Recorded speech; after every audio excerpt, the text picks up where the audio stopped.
Hey guys, how's it going? Octopus here. Welcome back to Union Cross, and also I'm actually back for a little bit with videos. I won't be back streaming just yet because I need a couple more days. If you guys don't know, I just had another girl, baby girl, Zelda. Here's a little picture here. If I remember to put it. If I forgot, then I'm just holding up nothing. Yeah, so I was at the hospital for the past couple of days, 24 hours after Kelly had the new baby, and that's Zelda, my second daughter. I'm super happy, and I'm just taking some time off to hang out with Kelly and Zelda and Penelope while all this is going on. So once I settle down, I'll be back at streaming. For now, I'm just gonna make a couple of videos here on Union Cross or Opera Omnia, or maybe even something else in the future. I don't know yet, but I'm just gonna do videos for now. Just a little heads up. So what are we here for? We're here for KR21. Should you guys pull or skip on this? Now, I want to talk about the banners first before we talk about the medal itself, because obviously the medal's a new tier 10. It's more powerful than anything else we have. So if you do get the medal, it's great. You know what I mean? But what steps do we have to take to get there? So as you guys can see, there's a VIP banner and a normal banner. The normal banner is a little iffy because it is a 1 out of 5 chance, but the 1 out of 5 chance, if you guys don't have any of these medals, they're super great to have. You've got Ultimate Form Sora in there, Ultimate Form Sora there, which is really strong. You've got the Ventus, you've got Boyfriend Sora, and you've got Axel. So it doesn't matter what medal you pull out of this banner, they're all powerful. But when you look at a 1 in 5 chance, this banner is just a little bit better in my opinion, just because they are all tier 10s. They're all super effective. Even Gula, I know a lot of people took my last video as like, oh, why are you bashing Gula so much? I'm not. I'm just saying out of longevity, out of the 5, Gula was the least one to get. Yes, everyone has a powerful speed setup, but the utility on these medals just go a little bit longer, but they're all super amazing to pull. No matter which one you get,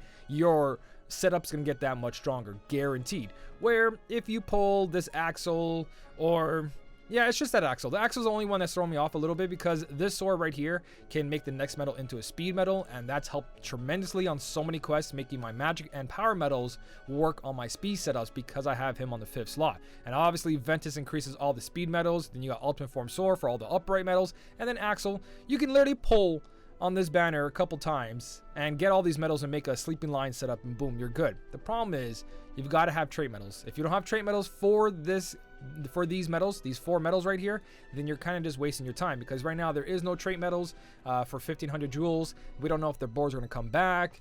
Some of you might have Ultimate Form Sora traits left over, and that's a bonus if you get them, because then you can make a second copy and you don't have to try to go for the other banner that he was on for by himself. Now you have a chance of getting this new tier 10. But between the two, this is my main account. I haven't pulled for foretellers. I'm still going to pull for foretellers. Don't click on that. So just because I know foretellers are very strong, and it doesn't matter which one I get, I'm going to enjoy it. I can make a setup around it. I have other medals to go along with it. But if you're freshly new to the game, I would stick to this one, and I would pull for this one. So it doesn't really matter which one you go for. It's all depending on what you got. But this one's all tier 10s, where this one's got a couple of older medals. But again, that BF Sora is changing next medal to speed is very helpful.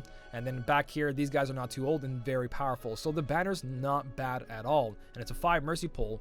But ask yourself this: if I pull for this banner and I get Axel, am I going to be happy? Am I getting my money's worth? My jewels worth? If I pull BF Sora, will I be happy? Will I get my money's worth? Will it help my setup? You know what I mean? If the answer is no to at least 2 of these, it's kind of iffy, you know what I mean? But if you're okay with getting any of these medals, go right ahead. More power to you. Just, I do prefer one of the newer medals. Carry on to the next part. But if you do get this medal, it's awesome. Now for VIP, it's pretty much a no-brainer for VIP. The only problem is that it's a 10 mercy pull, which is 30,000 jewels. It's not a falling price deal, so that's 30,000, but you do get 30 VIP coins per pull and 3 speed gems. So you are getting value out of your pull, and you're guaranteed to get this medal. And along the way, 10 traits, which most likely you'll need all 10 traits. And if you don't, if you ever pull another one of these medals in the future, then you can just save those other 5 traits for it in the future. Because look at KR20, look at Supernova Sephiroth, all those other medals that came out first. There's so many repeated banners. They're in the pool. You can pull them over and over and over again, and people have multiple copies of them. I don't have multiple copies of KR20, but I never went for those banners. So you will see this guy again. You will. He's going to become a common medal later on, and you're like, oh, I pulled this medal again? Ah, whatever. Right now, he's just the newest thing, but is he worth it? Is he good besides the banners? All right, so KR21, is it a good medal? Is it going to help you guys? Is it going to make your setup that much stronger? And pretty much out of the 5 medals here, like I told you, you guys can see the medal strength compared to all of them. The weakest one is that Lee, 25,000, but he copies a medal and he copies all their abilities. And if you have extra attack on Lee, it can change a big setup. So it's not all about his strength, it's more about that utility that he adds, copying yourself, the Blitz Form Sora, Ultimate Form Sora, Ventus for those 1500 up or plus 1000s. So Lee does have a big place here. Everyone else has got 30,000 strength, which is really good. And then you got KR21, which is at 33,333. 33333 right across. So he's got a lot of strength. If you guys look back at the foreteller medals that we just got, their strength plus chips, he says 30,148 here, but that's 33,148. They're all very powerful. The base pretty much where metal strength needs to be, 30,000 or plus. So strength is perfect. Multiplier 69.51 all the time. Beginning of the setup, in the end of the setup, on the pet slot, friend medal, it doesn't matter. He'll always have 69.51, which is one of the highest multipliers in the game. There is medals in 70, 72, so on and so on, but 69.51 with no condition, no higher the HP, none of that. It's just always 69.51. So no matter what's the situation, you will be doing maximum damage. Where you look at medals like Gula, where Gula, he has to have higher HP. He does have a better multiplier at the end result, 69.68, and he's got a strength of as well 33,390, so a little bit stronger. He is a little bit stronger than the KR21. The thing is, KR21, it's in his utility. So strength-wise, that difference is almost nothing. Almost nothing. Now, for his utility, for 3 hits, he's an AoE medal. He will raise all medal strength. Not upright, not reverse, not magic. All medals will get 1500. So if you get extra attack, that's 3000 medal strength to everything on your setup. It is one of the best things to have, and that's the same ability that Ava has, and that's why Ava is one of the best foretellers in there, because of that. All medals get buffed from it. No matter the setup, this medal will take care of everything else on your setup. So right there, huge amount of strength, multiplier, and an amazing buff. You're good to go. The rest is just sugar. So you got upright and speed strength by 10, or sorry, upright strength by 10, speed strength by 15, upright defense down by 10, and speed defense down by 15. So for the speed attributes, you're maxed out on buffs and debuffs, so you don't have to worry about that at all.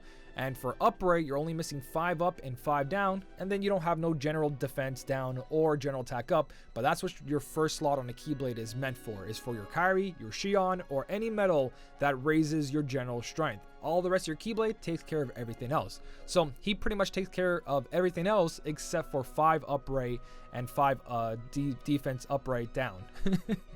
Upright, you're just missing 5 of each. All right, so he also gives 200%, but nobody cares because Supernovas activate for 280%. So this doesn't really matter because you're going to have 3 medals with 280%, and that's going to take care of your 3 turns because most of the quests in the game is 3 turn everything or less. So Supernova 220 multiplier, which is the average now, 1 turn. He does increase your general strength by 10 and general defense down by 10, so he takes care of himself right there in the Supernova.